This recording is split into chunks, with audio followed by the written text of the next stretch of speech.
নমস্কার, সান্দন টিভির পর্দায় আমি মৃন্ময়ী রয়েছি আপনাদের সঙ্গে। চোখ রাখছি বিস্তারিত সংবাদের দিকে। কংগ্রেস দেশের একটি পরিবার ছাড়া আর কোনো কিছুই ভাবেনি। কমিউনিস্টরা মানুষ নির্বাচনে ব্যস্ত রাখতে চায়। সোমবার অল ত্রিপুরা আশা ফেসিলিটেটরস এবং আশা কর্মী অ্যাসোসিয়েশন ও অল ত্রিপুরা অঙ্গনওয়াড়ি কর্মী ও সহায়িকা অ্যাসোসিয়েশনের উদ্যোগে আয়োজিত এক দেশ এক ভোট এক দিবসীয় কনভেনশনে বক্তব্য রেখে কথাই বলেন সাংসদ বিপ্লব কুমার দেব। কমিউনিস্টের ধারণা, যত বেশি নির্বাচনে মানুষকে ব্যস্ত রাখা যায় তত জনগণের জন্য কাজ করতে হবে না, কারণ কমিউনিস্টদের কাজ করার মানসিকতাই নেই। উন্নয়ন ও কমিউনিস্টদের মধ্যে ফারাক যেমন উত্তর ও দক্ষিণ দিকের মতো, এবং অপর বিরোধী দল কংগ্রেস কখনো দেশের একটি পরিবার ছাড়া আর কোনো কিছুই ভাবেনি। এর জন্যই কমিউনিস্ট এবং কংগ্রেস এক দেশ এক ভোটের বিরোধিতা করে। সোমবার অল ত্রিপুরা আশা ফেসিলিটেটরস ও আশা কর্মী অ্যাসোসিয়েশন এবং অল ত্রিপুরা অঙ্গনওয়াড়ি কর্মী ও সহায়িকা অ্যাসোসিয়েশনের উদ্যোগে আয়োজিত এক দেশ এক ভোট এক দিবসীয় কনভেনশনে বক্তব্য রেখে একথাই বলেন সাংসদ বিপ্লব কুমার দেব। রবীন্দ্র শতবার্ষিকী ভবনে আয়োজিত এদিনের অনুষ্ঠানে সাংসদ বিপ্লব কুমার দেব আরও বলেন, দেশে জরুরি অবস্থা জারি করার পেছনে মূলত প্রধান কারণ থাকে যখন অন্য কোনো দেশের সাথে যুদ্ধ শুরু হয়, কিন্তু বড় সড় প্রাকৃতিক দুর্যোগ, খাদ্যের অভাব সৃষ্টি হয়। অথচ দেখা গেছে 1975 থেকে 77 সালে দেশে যে জরুরি অবস্থা জারি হয়েছিল, পরে দেশবাসী বুঝতে পেরেছে তৎকালীন প্রধানমন্ত্রী ইন্দিরা গান্ধী কংগ্রেস বিরোধী মানুষদের জেলে ঢুকিয়ে দিয়ে নিজের ছেলে এবং পরিবারকে প্রতিষ্ঠা করতে চেয়েছিলেন। সবচেয়ে বড় বিষয় হলো, বহু মানুষকে জেলের ঢুকাতেই তৎকালীন সময়ে পৃথকভাবে বিশেষ জেল নির্মাণ করেছিলেন, যাতে মানুষ 2 থেকে 2.5 বছরেই জেলে থাকতে হয়। এই ধরনের পরিবার দেশে এক নির্বাচন চায় না। তারা জানে এক নির্বাচন হলে সময় বাঁচবে এবং সরকারকে জনগণের জন্য বেশি কাজ করতে হবে।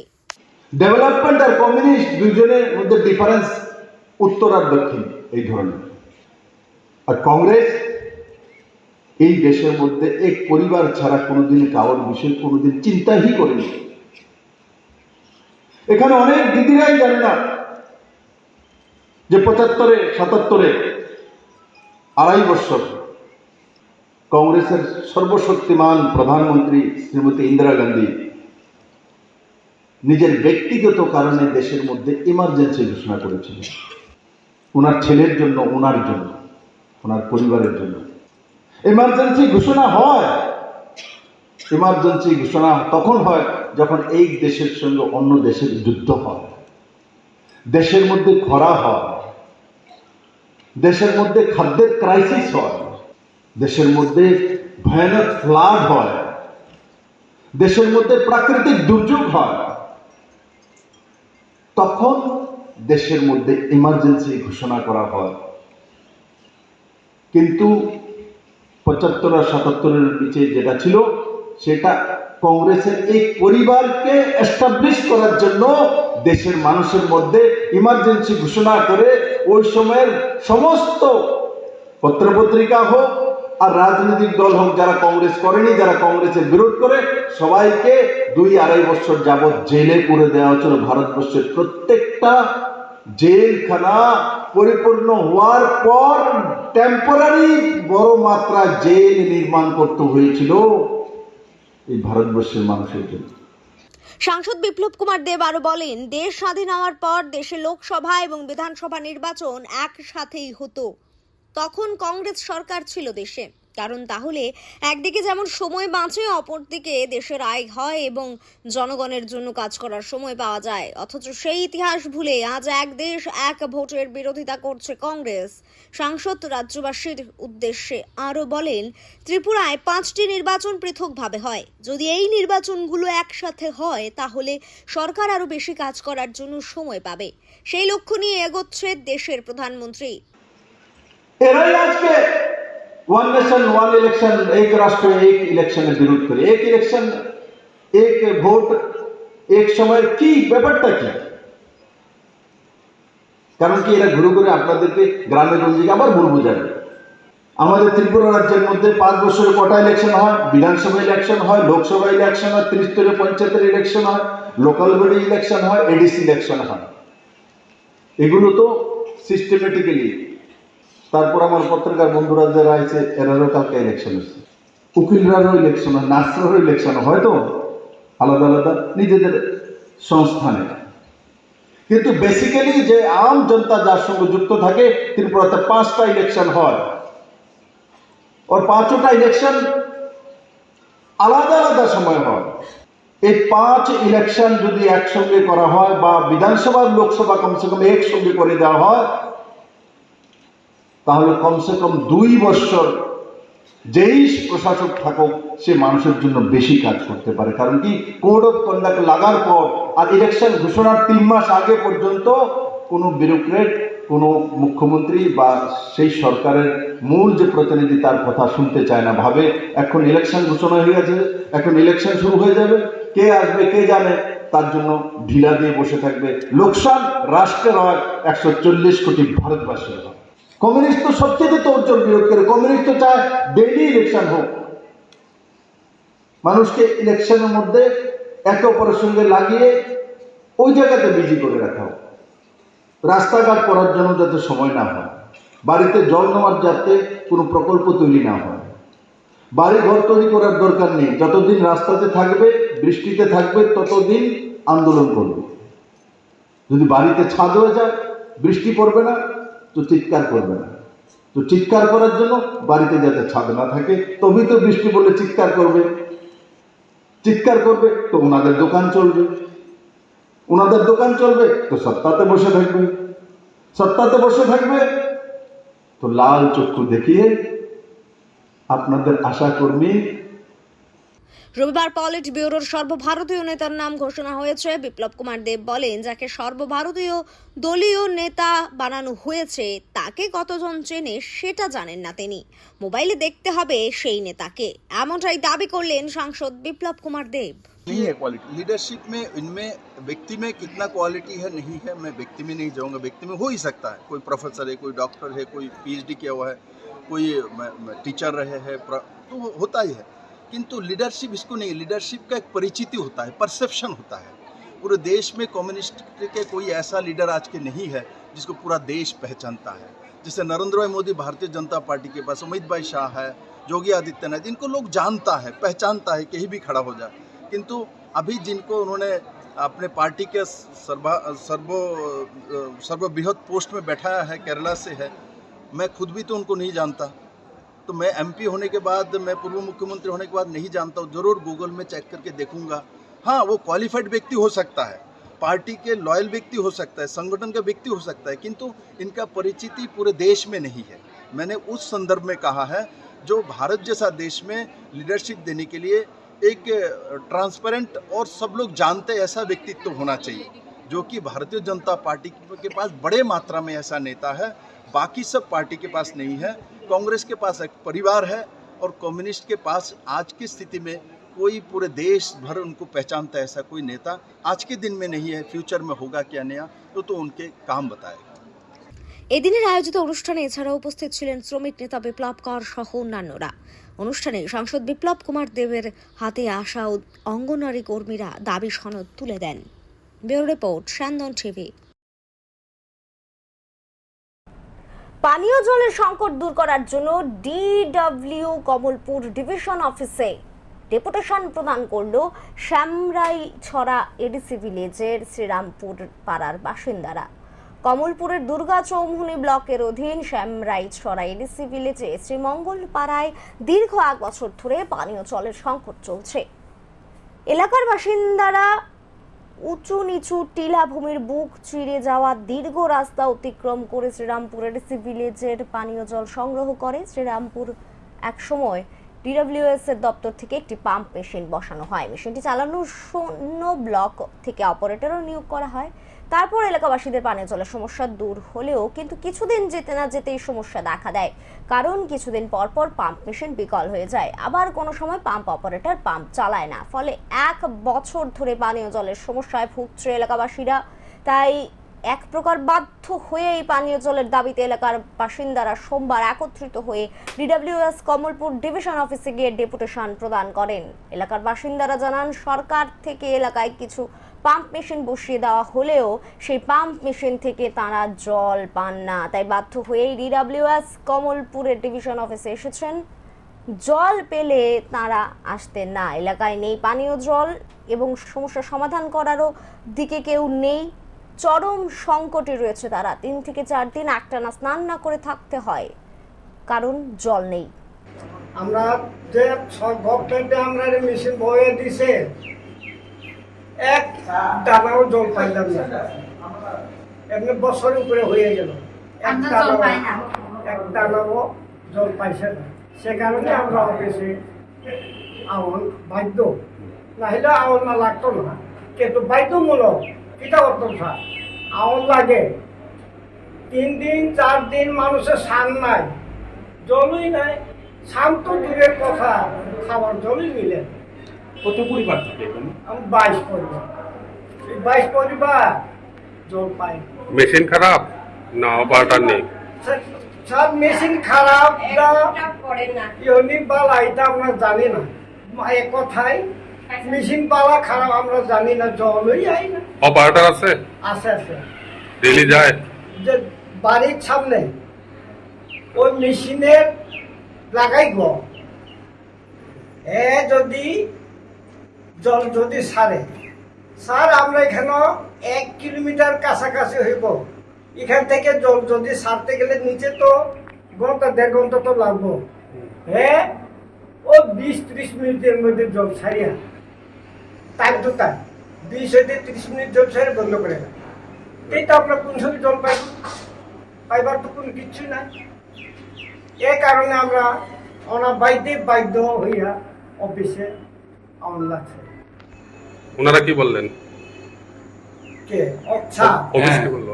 স্যার তো কইল মেশিন খারাপ হইলে আমরা। নেশা এবং মশার উপদ্রবে ব্যতিব্যস্ত জনজীবন। এরই প্রতিবাদে সোমবার রাজধানীর কৃষ্ণনগর স্থিত সিপিআইএম এর অঞ্চল কমিটির অফিস থেকে এক মিছিল সংঘটিত হয়। পরে বিজয়কুমার জমহুনিতে জমায়েত হয়। মিছিলে উপস্থিত ছিলেন কৃষ্ণনগর সিপিআইএম অঞ্চল কমিটির সম্পাদক ননী গোপাল ধর। তিনি জানান, আগরতলা নিগমের অন্তর্গত যে গলিপথ রয়েছে সেগুলোর অবস্থা অত্যন্ত করুণ, তাই সিপিআইএম এর থেকে দাবি জানানো হচ্ছে অবিলম্বে রাস্তাগুলো সংস্কার করার জন্য। অপরদিকে মশার উপদ্রব দিন দিন বাড়ছে। এক প্রকার ভাবে ভয়ানক পরিস্থিতি সৃষ্টি হয়েছে মশার উপদ্রবে, তাই সিপিআইএম এর পক্ষ থেকে দাবি জানানো হয় অবিলম্বে মশা নিধনের ব্যবস্থা করা, যাতে নিগমবাসী স্বাচ্ছন্দ্যে বসবাস করতে পারে। অন্যতম সমস্যাটি হলো পানীয় জলের। চাহিদা অনুযায়ী আগরতলাবাসীর পানীয় জল মিলছে না। আগরতলাবাসী যাতে পর্যাপ্ত পরিমাণে পানীয় জল পায় তার ব্যবস্থা করা। সবচেয়ে উদ্বেগজনক বিষয়টি হলো রাজ্যের মধ্যে বহু জায়গায় নেশার কারণে আজ ধ্বংসের কিনারায় এসে দাঁড়িয়েছে যুব সমাজ, তাই নেশার বিরুদ্ধে কঠোর ব্যবস্থা গ্রহণ করার দাবি জানান। গলির রাস্তাগুলির অবস্থা খুবই খারাপ, ভাঙা চোরা অবস্থায় আছে। আমরা চাই অতি দ্রুত গলির যে রাস্তাগুলি আছে এই গলির রাস্তাগুলি সংস্কার করা। দ্বিতীয়ত মশার উপদ্রব ভয়ানক অবস্থা, এক জায়গায় দাঁড়ানো যায় না, একটু বসা যায় না, ঘরে থাকা যায় না, ঘরের দরজা জানালা বন্ধ করে ঘরে থাকতে হয়। মশা এরকমভাবে মশার উৎপাত এত বেশি। আমরা চাই অতি দ্রুত মশা নিরোধক স্প্রে বা মশা নিরোধক যে ধোঁয়া তার ব্যবহার করে, যেভাবে আগরতলা শহরের যে নাগরিক তারা যাতে একটু স্বচ্ছন্দে থাকতে পারে তার ব্যবস্থা অতি দ্রুত করা। এবং প্রায় সময় দেখা যায় গলির রাস্তায় অনেক সময় 3 ফেজ লাইন। আমরা চাই গলির রাস্তাগুলি যতগুলি বাড়ি আছে গলির রাস্তার ভেতরে সবগুলি বাড়ি যাতে 3 ফেজ করে, কারণ অনেকে এখন এসি ইউজ করছে, বিভিন্ন যন্ত্রপাতি আধুনিক যন্ত্রপাতি ইউজ করছে। তার জন্য আমরা চাই গলির রাস্তাগুলির ভিতরে যতগুলি বাড়ি আছে প্রত্যেক রাস্তাগুলি 3 ফেজ করার জন্য। পানীয় জলের একটা ভয়ানক অবস্থা, যতটুকু চাহিদা সেই মতো চাহিদা জল পাচ্ছে না। আমরা চাই বিশুদ্ধ পানীয় জল, এবং মাত্র অনেক সময় দেখা যায় যে 40 মিনিট বা 35 মিনিট এতটুকু জলে একটা ফ্যামিলি বা তার পরিবারে ভাড়া থাকে, যে কারণে সাফিসিয়েন্ট জল যাতে ব্যবহার করতে পারে তার জন্য পানীয় জলের আরও অধিক পরিমাণ এবং পানীয় জলের সুবন্দোবস্ত। মতিনগর সীমান্তের ৯৮ নম্বর গেটের ওপারে ৯০টি পরিবার একত্রিত হয়ে সোমবার মুখ্যমন্ত্রীর কাছে আবেদন করেন তাদেরকে যাতে বিদ্যুৎ-ছিন্ন না করা হয়। তাদের বক্তব্য, বর্তমানে তার কাটা বেড়ার ওপারে মতিনগর সীমান্তে সম্পূর্ণ কেবল সংযোগ বিদ্যুৎ দেওয়া হয়েছে, কোনো রকমে কোনো ব্যক্তি অবৈধভাবে বিদ্যুৎ চালাতে পারে না। তাদের আরও বক্তব্য, রাজ্যের মুখ্যমন্ত্রী তদন্ত করে দেখুক পরিবারগুলো বিদ্যুৎ বিল দিয়ে বিদ্যুৎ চালাতে যাচ্ছে। অসহায় বিপিএল পরিবারভুক্ত বিদ্যুৎ যাতে ছিন্ন করে না দেওয়া হয়। কিন্তু গত কিছুদিন আগে আচমকাই পূর্বে নোটিশ জারি না করে রমজান মাসে শেখেরকোট বিদ্যুৎ দপ্তর, আমতলী থানার পুলিশ এবং রায়ের মুড়া বিএসএফ মিলে মতিনগর ৯৮ নম্বর গেটের সামনেই বিদ্যুৎ ছিন্ন করতে আসে। তাতেই ব্যতিব্যস্ত হয়ে ওঠে এলাকার জনগণ। যদিও এই ঘটনাকে কেন্দ্র করে রাজ্যের বিরোধী দল থেকে শুরু করে বিধায়ক এবং প্রদেশ কংগ্রেস নেতৃত্ব এলাকায় সরেজমিনে পরিদর্শন করেন, দুঃখ প্রকাশ করেন এবং বলে যান যত তাড়াতাড়ি সম্ভব বিষয়টি সম্পূর্ণ করা হয়, কারণ গোটা ঘটনাটি অমানবিক। তবে এলাকার জনগণের দাবি যাতে তাদের বিদ্যুৎ ছিন্ন করে না দেওয়া হয়, তাই রাজ্যের মুখ্যমন্ত্রীর প্রতি দাবি জানান তারা। গত মার্চ মাসের ২৭ তারিখে আচমকাভাবে নোটিশ ব্যতীত আমাদের মতিনগর এলাকা ৯৮ গেটের আউটসাইডে যারা আমরা রয়েছি তারা বিদ্যুৎ কানেকশন ডিসকানেকশন করার লাগিয়া রায়মুড়া কোম্পানি কমান্ডার এবং ইলেকট্রিক অফিসের যে এসডিও আছে তারা মিলিতভাবে সেটা জোরপূর্বকভাবে আমাদের লাইনটা কাটা দেওয়ার চেষ্টা করে। তখন আমাদের পঞ্চায়েতের কিছু সদস্য ছিল, আমাদের গ্রামের কিছু মহিবুদ্বী ছিল, আমরা তখন বাধা দেওয়ার পরে আমাদেরকে আমতলী থানার ওসির দ্বারা ১ তারিখ পর্যন্ত সময়সীমা বাধ্যা দেওয়া হয়েছে। ১ তারিখের পরে আমরা লাইনগুলো কাটা দিব। এর মধ্যে জিতেন চৌধুরী, বিরোধী দলনেতা সুদীপ রায় বর্মন, এক্সপোরে তারা দেখতে আইছে, তারা সবাই দেখতে আইছে, আমরা কারো লাইন ইনভাইট করে আনছি না। এই রমজান মাসের মধ্যে, রোজা মাসের মধ্যে লাইনগুলো কাটা দিয়ে দেবো অতগুলো পরিবারের, ৮০-৯০টা পরিবারের এই দুঃখ বেদনা তারা আইসার স্পটে দেখছে। আমরা ৫০ জন কনজিউমার আমরা সঠিক আইন পালন করে সঠিকভাবে বিল দিয়া প্রদান করে, আমরা কোনো বকায়া বিল নাই। আমরা ৫০ জন কনজিউমার আমরা কারেন্ট বিল দেওয়া যাচ্ছি। এখানে এই বিষয়টা বিধানসভার মধ্যে উঠছে, মাননীয় মুখ্যমন্ত্রীর ঘুষুরের কাছে কথাটা জেলা প্রশাসকের থেকে, মাননীয় মুখ্যমন্ত্রী বলছে জেলা প্রশাসকের থেকে তাদের তথ্য দেওয়া হয়েছে, গোয়েন্দা বিভাগ থেকে তাদের তথ্য দেওয়া হয়েছে যে আমরা ১৫টা লাইন শুধুমাত্র ১৫ জন কনজিউমার আমরা বৈধ কারেন্ট জ্বালি, আর বাকিগুলো হুক লাইন জ্বালি। কেন হুক লাইন জ্বালার কোনো প্রশ্নই নেই, অপশানই নাই, যেহেতু এখানে কেবল লাইন করা আছে। বিশ্ব স্বাস্থ্য দিবস উপলক্ষে সোমবার আগরতলা শহরে এক শোভাযাত্রা সংঘটিত করল টিপস। মূলত বিশ্ব স্বাস্থ্য দিবসে মানুষকে সচেতন করতে এই শোভাযাত্রার আয়োজন করা হয়। হাতে প্লেকার্ড নিয়ে শোভাযাত্রায় সামিল হয় ত্রিপুরা ইনস্টিটিউট অফ প্যারামেডিক্যাল সায়েন্সের পড়ুয়ারা। রাজধানীর রবীন্দ্র ভবনের সামনে থেকে শুরু হয় এই শোভাযাত্রাটি আগরতলা শহরের বিভিন্ন রাস্তা পরিক্রমা করে। টিপসের অধ্যাপক স্বরূপ দত্ত জানান, মানুষের মধ্যে স্বাস্থ্য বিষয়ক সচেতনতা বৃদ্ধি করার লক্ষ্যে এই দিনে সচেতনতামূলক শোভাযাত্রা সংঘটিত করা হয়েছে। বিশ্ব স্বাস্থ্য দিবস উপলক্ষে মঙ্গলবার আপনাঘর বৃদ্ধাশ্রমে টিপসের পক্ষ থেকে স্বাস্থ্য শিবিরের আয়োজন করা হয়েছে বলেও দাবি জানান তিনি। বিশ্ব স্বাস্থ্য দিবস আজকে আমরা ত্রিপুরা ইনস্টিটিউট অফ প্যারামেডিক্যাল সায়েন্সের ডিপার্টমেন্ট অফ হসপিটাল ম্যানেজমেন্টের তরফ থেকে আজকে এই র্যালিটা আমরা অর্গানাইজ করেছি মানুষের মধ্যে সচেতনতা তৈরি করার জন্য রিগার্ডিং হেলথ, স্বাস্থ্য কীভাবে মেনটেন করা যায়, স্বাস্থ্যই আমাদের সম্পদ। এই সচেতনতা সবার মধ্যে বৃদ্ধি করার জন্য আজকে আমরা এই র্যালিটা আমরা শুরু করেছি।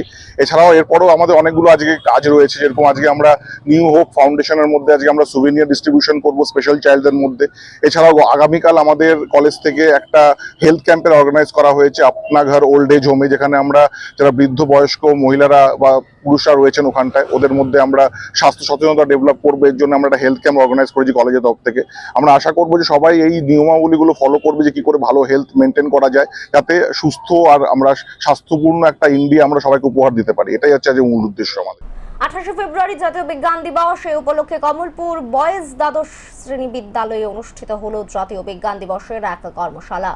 এর উদ্বোধন করেন বিধায়ক মনোজ কান্তি দেব। এছাড়া উপস্থিত ছিলেন অনুষ্ঠানের আয়োজক তথা বয়েজ দ্বাদশ বিদ্যালয়ের প্রধান শিক্ষক দেবজিৎ রায়, কমলপুর প্রেস ক্লাবের সম্পাদক সুপ্রিয় দত্ত, PM শ্রী কৃষ্ণচন্দ্র দ্বাদশ বিদ্যালয়ের প্রধান শিক্ষক সুফল শুক্লবৈদ্য সভাপতিত্ব করেন। বিধায়ক মনোজ কান্তি দেব বক্তব্য রেখে বলেন, সমাজে প্রতিষ্ঠিত হতে গেলে শুধু বিজ্ঞান নিয়ে পড়তে হবে এমন কোনো কথা নেই। বিজ্ঞান, কলা ও বাণিজ্য বিভাগ নিয়ে পড়াশোনা করেও IAS IPS হওয়া যায়। তবে এটা সত্যি, বিজ্ঞানের অগ্রগতি ছাড়া পৃথিবীর উন্নতি সম্ভব নয়। অনুষ্ঠানে পোস্টার প্রতিযোগিতা, ওপেন কুইজ ও খ্যাতনামা বিজ্ঞানী CV রামান সম্পর্কে বক্তৃতা প্রতিযোগিতা হয়। অনুষ্ঠান শেষে ছাত্রছাত্রীদের হাতে পুরস্কার তুলে দেন বিধায়ক মনোজ কান্তি দেব। আজকে চিকিৎসা ক্ষেত্রে এতটা উন্নত যদি বিজ্ঞান না হতো, মানুষের গড়ায়ু কম থাকতো। একটা সময় কলেরা, ডায়রিয়া হলে গ্রাম কি গ্রাম ধ্বংস হয়ে যেত। কিন্তু বিজ্ঞান আজকে আপনার এইসব বাংলাদেশ থেকে আমাদেরকে রক্ষা করেছে। বিজ্ঞান ভূমিকা অনস্বীকার্য। বিজ্ঞান, সায়েন্স অ্যান্ড টেকনোলজি যে ডিপার্টমেন্ট রয়েছে ত্রিপুরাতে, তারা আন্তরিকভাবে চেষ্টা করছে বিজ্ঞানকে সমস্ত মিলে চলিয়ে দেওয়া, এবং আমাদেরও কর্তব্য বিজ্ঞান মনস্ক হওয়া, প্রত্যেকে বিজ্ঞান সম্পর্কে অবগতি হওয়া, বিজ্ঞানের সকল দিক আমরা যাতে ভোগ করতে পারি সেই দিকে আমাদের নজর দেওয়া। তো এখানে দীর্ঘ আলোচনার কিছু নেই। আমাদের এই সমাজ ব্যবস্থা প্রতিনিয়ত বিজ্ঞানের ছাড়া সম্ভব নয়। বিশেষ করে পরিবহন, আজকে আমরা খুব সহজে এক জায়গা থেকে অন্য জায়গায় বুঝতে পারি। আমবাসা মহকুমার অন্তর্গত ব্রুহাপাড়াতে বসবাসরত রিয়াং পরিবারদের স্বাবলম্বী করতে কেন্দ্রীয় এবং রাজ্য সরকারের যৌথভাবে বিভিন্ন প্রকল্পের মাধ্যমে সহযোগিতা করে চলেছে। এর অঙ্গ হিসেবে সোমবার ব্রুহাপাড়াতে ত্রিপুরা সরকারের রাজস্ব দপ্তর এবং স্কিল ডেভেলপমেন্ট দপ্তরের উদ্যোগে আয়োজন করা হয় বিভিন্ন বিষয়ের উপর প্রশিক্ষণ শিবির। প্রশিক্ষণ প্রদান করবে IITP আমবাসা ব্রাঞ্চ। 15 দিন ধরেই চলবে এই প্রশিক্ষণ। এই প্রশিক্ষণে 340 জনকে প্রশিক্ষণ দেওয়া হবে। প্রশিক্ষণ কর্মসূচিতে রয়েছে শূকর পালন, ছাগল পালন, পোল্ট্রি মোরগ পালন, কাঠমিস্ত্রি, মোমবাতি ইত্যাদি তৈরির ওপর 340 জন প্রশিক্ষণ গ্রহণ করবে। আয়োজিত অনুষ্ঠানে উপস্থিত ছিলেন ধলাই জেলা পরিষদের সভাধিপতি সুস্মিতা দাস, ত্রিপুরা সরকারের রাজস্ব দপ্তরের সচিব ব্রিজেশ পান্ডে, ধলাই জেলা শাসক ও সমাহর্তা সাজু ওয়াহিদ এবং আমবাসা মহকুমা শাসক সঞ্জিত দেববর্মা সহ অন্যান্য। প্রদীপ প্রজ্বলনের মধ্য দিয়ে প্রশিক্ষণ কর্মসূচির উদ্বোধন করেন জেলা সভাধিপতি সুস্মিতা দাস সহ অন্যান্য অতিথিগণ। आगे जाकर हम लोग क्या करेंगे, उससे ऑनरेबल होम मिनिस्टर साहब का ही एक सुझाव था, सभी को ट्रेनिंग दे दें, स्किल डेवलपमेंट ट्रेनिंग दे दें, और उसके बाद आपके पास पूछकर, ऐसा नहीं कि हम ऊपर से एक ट्रेनिंग ऐसा दिया जाए। पहले यहाँ पे हमने सर्वे किया था, और सर्वे करके आपका इंटरेस्ट क्या है वो पूछा है, और इंटरेस्ट के हिसाब से क्या ट्रेनिंग चाहिए वो हम अभी कर रहे हैं। लेकिन ये शुरुआत है। ट्रेनिंग के बाद जैसा हमारा इधर 200 के आसपास लोग पिगरी में ट्रेनिंग मांगा है, ये सिर्फ ट्रेनिंग करके कोई फायदा नहीं होगा। ट्रेनिंग करने के बाद आगे जाकर हमने कैसा एक अच्छा सा इनकम जनरेशन कैसे करेंगे, इसके बारे में हमको सोचना पड़ेगा। तो ये तब जब तक हमारा आए, वहाँ से जब तक नहीं आएगा तब तक हमारा ये काम बंद नहीं होगा। तो ये ट्रेनिंग के बाद, इसमें मैं ये नहीं बोल रहा हूँ सभी देना, ऐसा नहीं होगा, आपको भी कुछ मेहनत। এখনকার মতো সংবাদ এখানেই শেষ করছি। সব খবর, সব আপডেটের জন্য চোখ রাখবেন স্যান্দন টিভির পর্দায়। নমস্কার।